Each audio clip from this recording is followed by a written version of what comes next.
अतीत में इसे समझना आसान है। समय बीतता जाता है जब परमेश्वर मनुष्यों के साथ परमेश्वर और परमेश्वर के बीच के भेद के आधार पर व्यवहार करता है। लेकिन अब वह भेद समाप्त हो चुका है और आने वाले युग में वह सारी बातें फलित होंगी। भविष्य में यहीं पर। अब ये कठिन नहीं है।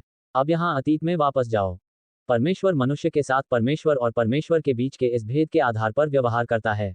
अब्राहम के साथ वाचा बांधी गई थी कि अब्राहम और उसके वंश के द्वारा पृथ्वी की सारी जातियां आशीष पाएंगी। इसियों 2:12। वह कहता है कि उस समय तुम अन्यजाति लोग मसीह के बिना इस्राएल के राष्ट्र से परदेशी थे, प्रतिज्ञा की वाचाओं से अजनबी थे। परमेश्वर ने इस्राएल राष्ट्र से, जो प्रतिज्ञा की वाचाओं के कारण अजनबी थे, कुछ वादे किए थे। बिना उम्मीद के उन्होंने यहाँ के लोगों को कुछ आशा दी। उनकी आशा वापस आ गई। ये तथ्य था कि उनका मसीहा आने वाला था और उन्हें उनके पाप के विरुद्ध परमेश्वर के क्रोध से छुड़ाने वाला था और उन्हें छुड़ाकर राज्य में ले जाने वाला था, और उस राज्य में वह उन्हें याजकों का राज्य और एक पवित्र राष्ट्र बनाने जा रहा है, और उनके द्वारा उसका उद्धार पृथ्वी के राष्ट्रों तक पहुंचेगा।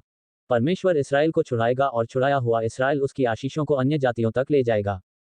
यहीं पर इजराइल की आशा थी। इस्राएल की आशा यह नहीं थी कि वे परमेश्वर के लिए कुछ अच्छा करेंगे क्योंकि वे पापी थे, ठीक वैसे ही जैसे आप और मैं, बल्कि यह थी कि परमेश्वर उनके लिए एक उद्धारकर्ता भेजेगा। उद्धारक याकूब से आने वाला था। वह उनके साथ अपनी वाचा स्थापित करने जा रहा था, और तब पृथ्वी के सभी राष्ट्र उसके द्वारा आशीषित होंगे। वे जानते हैं कि परमेश्वर की वाचा के विरुद्ध उनके विद्रोह के कारण संकट का समय आने वाला है।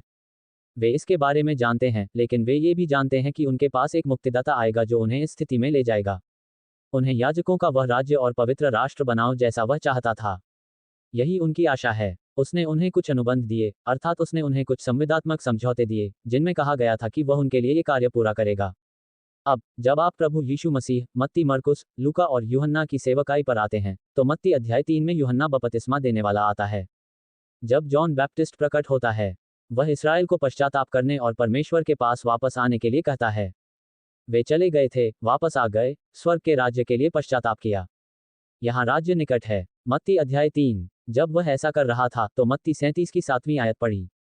जब यूहन्ना बपतिस्मा देने वाले ने फरीसियों और सदूकियों को अपने बपतिस्मा के लिए आते देखा, तो उनसे कहा, हे सांप के बच्चों, तुम्हें किसने जता दिया कि क्रोध से भागो? क्या आना है? यीशु मसीह ने उससे कहा, जब तुम प्रार्थना करो तो हे हमारे पिता, तू जो स्वर्ग में है, से प्रार्थना करो। तेरा राज्य वही है, आना। क्या आप जानते हैं कि मत्ती, मरकुस, लूका और यूहन्ना में सेवकाई किस बात की प्रतीक्षा कर रही है? ये राज्य का सुसमाचार है, और वे क्रोध के उस समय, उसके लौटने के समय और उसके द्वारा राज्य स्थापित करने के समय की प्रतीक्षा कर रहे हैं। वे इसी की प्रतीक्षा कर रहे हैं। इसीलिए रोमियो के अध्याय 15 की 8वीं आयत कहती है कि यीशु मसीह परमेश्वर की सच्चाई के लिए सेवक था, ताकि पिता से की गई प्रतिज्ञाओं को पुष्ट करे। क्या आपने कभी सोचा है कि जब यीशु मसीह ने मत्ती के 10वें अध्याय में अपने प्रेरितों को आदेश दिया था, तो उन्होंने उनसे ये क्यों कहा था कि वे अन्य जातियों के पास न जाएं? आप ये जानते थे, क्या आपने नहीं कहा कि हम महान आदेश का पालन करने जा रहे हैं? क्या आपने कभी ध्यान दिया कि जब उन्होंने पहली बार मत्ती के 10वें अध्याय में महान आदेश दिया था, तो उसने उनसे कहा था, अन्य जातियों और सामरियों के पास मत जाओ, बल्कि इस्राएल के घराने की खोई हुई भीड़ों के पास जाओ। उसने ऐसा आरंभ क्यों किया? क्योंकि पुराने समय में ये संदेश इस्राएल के द्वारा अन्य जातियों तक पहुंचाया जाता था, और इस्राएल के बिना राष्ट्रों के पास कोई आशा नहीं हो सकती थी। उनके पास जाने के लिए कोई जगह नहीं थी। यीशु मसीह ने अपनी सांसारिक सेवकाई में 12 प्रेरितों को चुना। 12 क्यों? क्योंकि पुनर्जन्म में, जब मनुष्य का पुत्र अपनी महिमा के सिंहासन पर बैठेगा, तो तुम 12 प्रेरित 12 सिंहासनों पर बैठोगे, और इस्राएल के 12 गोत्रों का न्याय करोगे। 12 प्रेरित उस राष्ट्र के लिए, अर्थात इस्राएल के 12 गोत्रों के लिए, उस छोटे झुंड के लिए जिसे उसने यहाँ वापस चुना है, उस छोटे झुंड के लिए। डरो मत, छोटे झुंड। तुम्हारे पिता को तुम्हें राज्य देने में प्रसन्नता हुई है। यहाँ सब कुछ उसी ओर देख रहा है। यीशु मसीह मरता है, स्वर्ग जाता है, पवित्र आत्मा को छोटे झुंड पर वापस भेजता है, जैसा कि प्रेरितों के काम अध्याय 2 में बताया गया है। और वह क्या कहता है? वह कहता है, हे इस्राएल के लोगों, हे यहूदिया के लोगों, इस्राएल के सारे घराने को निश्चय जान लेना चाहिए कि वह प्रेरितों के काम के दूसरे अध्याय में जिन लोगों से बात कर रहा है, ठीक उन्हीं लोगों से वह यहाँ भी बात कर रहा है। इस्राएल को पश्चाताप करने का एक नया अवसर मिला है, परंतु वे पश्चाताप नहीं करते, और इस्राएल के पतन के माध्यम से उद्धार अन्य जातियों को मिलता है। यीशु मसीह स्वर्ग से नीचे आते हैं, शाऊल के नाम से परमेश्वर के बारे में कहते हैं, उसे प्रेरित पौलुस बनाते हैं, और पौलुस को एक नई संस्था, कलीसिया, अर्थात मसीह के शरीर के बारे में कुछ जानकारी देते हैं। यहाँ पर आपको इस्राएल राष्ट्र अन्य जातियों से अलग दिखाई देगा। यहाँ पर आपको एक शरीर मिला है जिसमें न तो कोई यहूदी है और न ही कोई गैर यहूदी, न कोई गुलाम है और न ही कोई स्वतंत्र, न ही कोई पुरुष है और न ही कोई स्त्री, बल्कि आप सभी मसीह में एक हैं। क्या आपने कभी किसी को ये कहते सुना है कि आज हम आध्यात्मिक इस्राएल हैं? आप आत्मिक इसराइल कैसे हो सकते हैं जब मसीह के शरीर में न तो कोई यहूदी है और न ही कोई अन्य जाति, न कोई गुलाम है और न ही कोई स्वतंत्र, न ही कोई पुरुष है और न ही कोई स्त्री। आप जानते हैं कि यह भौतिक नहीं है। आप जानते हैं, शारीरिक रूप से पुरुष और महिलाओं की आध्यात्मिक स्थिति अलग होती है। यदि आध्यात्मिक यहूदी या आध्यात्मिक गैर यहूदी होने का कोई आध्यात्मिक दर्जा या आध्यात्मिक लाभ नहीं है, तो फिर कोई भी यहूदी नहीं है। जानते हैं आप कौन हैं? आप एक नए आदमी हैं।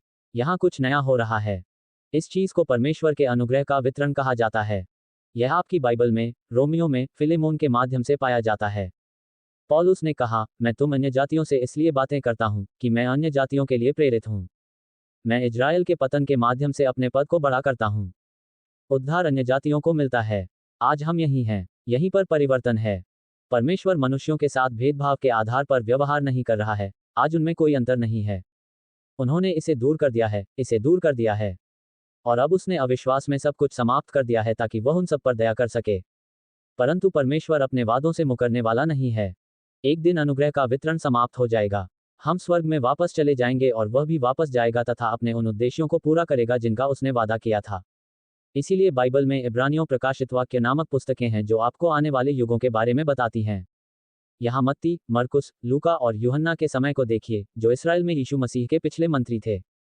कृत्यों की पुस्तक। इसराइल को उद्धार की पेशकश की गई। इसराइल गिर गया। उद्धार अन्य जातियों की ओर दौड़ा। प्रेरित पौलुस की नई सेवकाई के लिए, रोमियो फिलेमोन को। यहाँ हैं हम, इब्रानियों से प्रकाशित वाक्य तक। जब हमारा काम समाप्त हो जाता है, तो हमारा कार्यक्रम भी समाप्त हो जाता है। आप वापस जाएंगे और उनका कार्यक्रम पूरा करेंगे। इसे भविष्यवाणी कहा जाता है, जो संसार के आरंभ से सभी पवित्र भविष्यद्वक्ताओं के मुख से कही गई है। इसे रहस्य, गुप्त बात कहा जाता है, कुछ ऐसा जो संसार के आरंभ से अब तक उजागर नहीं हुआ। दुनिया के आरंभ से ही कुछ के विषय में बात की गई, उपदेश दिया गया और दुनिया के आरंभ से ही कुछ को गुप्त रखा गया। क्या ऐसा नहीं है कि वे एक नहीं हैं? ओह, एक आह क्षण है। उनमें से एक, तुम्हारे माथे पर थप्पड़ मारो, तुम्हें मारो, तुम्हारे घुटने पर मारो। मिनट, वे एक जैसे नहीं हैं। आप परमेश्वर के वचन में उस महान विभाजन को देखना चाहते हैं जो परमेश्वर के वचन को आपके लिए खोल देगा। इसे अपने लिए स्पष्ट कर लें ताकि आप स्वयं इसका पता लगा सकें। भविष्यवाणी और रहस्य के बीच यही अंतर है। इसराइल और मसीह का शरीर। कानून का कार्यक्रम, अनुग्रह का कार्यक्रम। आप चाहते हैं कि आपको परमेश्वर के वचन के अलावा किसी और की आवश्यकता न हो। ऐसे आप इसको करते हैं। आप इसे इसी तरह प्राप्त करें ताकि आप स्पष्टता से देख सकें कि परमेश्वर ने आपको यीशु मसीह में किस रूप में बनाया है। समझो तुम कौन हो, नहीं अपने आप को गलत पहचान देना। अपने इसराइल में सोचें जब आप यह नहीं सोचते कि आप कोई और हैं, बल्कि आप समझते हैं कि आप कलीसिया के सदस्य के रूप में कौन हैं, मसीह की देह। आपका सिद्धांत, मेरा सिद्धांत, आज हमारे लिए परमेश्वर का वचन उस सेवकाई में पाया जाता है जो उसने हमें प्रेरित पौलुस के माध्यम से दिया है। केवल पौलुस के लेखों में ही आप मसीह की देह, कलीसिया अर्थात मसीह की देह, जिसे परमेश्वर आज बना रहा है, के आचरण, सिद्धांत, कर्तव्य और नियति को पा सकते हैं। और वह उस शरीर का निर्माण केवल इस विश्वास के द्वारा करता है कि उसका पुत्र आपका संपूर्ण उद्धारकर्ता होने के लिए पर्याप्त है। खैर, यह एक त्वरित बाइबल अध्ययन है, लेकिन हमें जाना होगा। अगली बार तक, अभी